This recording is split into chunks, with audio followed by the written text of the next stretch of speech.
香港樂悠悠屯門區，難得放假想出去行下，究竟位於香港西面嘅屯門區有咩地方值得去呢？聽聞屯門區有個香港千島湖，景色壯觀，唔知大家有冇聽過呢？其實呢一個千島湖係指位於屯門區嘅大欖涌水塘，水塘內有10幾個散落喺不同位置嘅小島，所以有唔少人稱佢為香港千島湖。要欣賞大欖涌水塘，有好多路線可以選擇。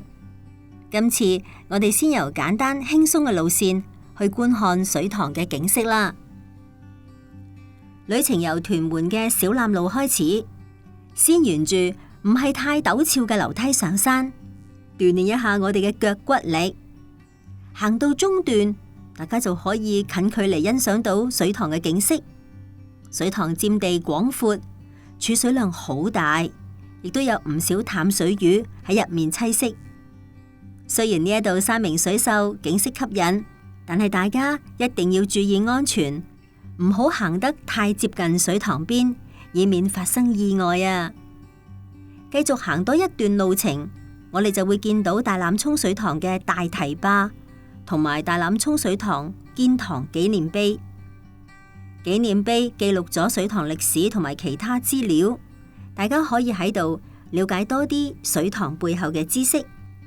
企喺主壩上睇到嘅景色最開揚，呢度可以望到山下嘅大欖懲教所，再遠少少就可以望到屯門公路。欣賞完美景，離開大壩之前，大家可以登上大欖角機場多普勒天氣雷達站。呢個白色嘅球體其實係天文台嘅雷達，用嚟監察機場附近嘅天氣，令大家搭飛機嘅時候可以更加安全。行到攰啦，喺落山嘅路程中，我哋會途經大欖懲教所。呢一度係離開大欖涌水塘必經之路。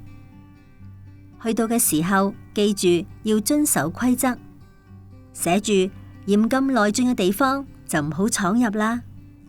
除咗大欖涌水塘，位於輕鐵美樂站附近嘅蝴蝶灣公園，都係屯門區嘅好去處。蝴蝶灣公園入面有海濱公園、燒烤場同埋泳灘。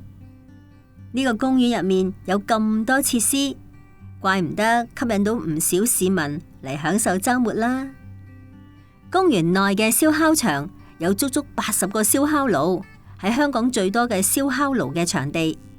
大家得閒嘅時候可以同屋企人一齊嚟燒嘢食㗎。公園往南望可以遠眺東涌同埋赤鱲角機場，燒烤嘅時候可以睇到飛機升降。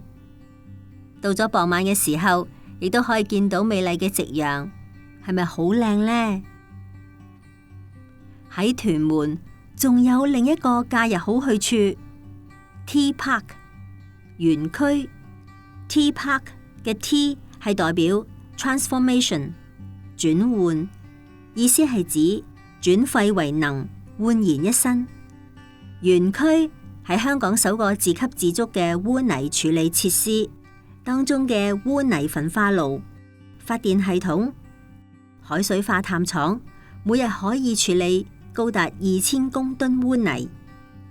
焚燒污泥之後產生嘅熱能可以發電，供應俾園區設施日常運作之用。我哋可以乘搭穿梭巴士到達園區。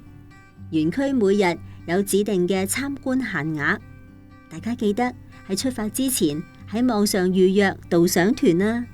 以上3個地方都係週末休息遊玩嘅好地方，但係記住，無論去到邊都要遵守嗰個地方嘅規則啊。以上3個屯門景點中，你最想去邊個呢？園區內有咩轉廢為能嘅設施？除咗以上景點，屯門區仲有邊啲值得遊玩嘅地方呢？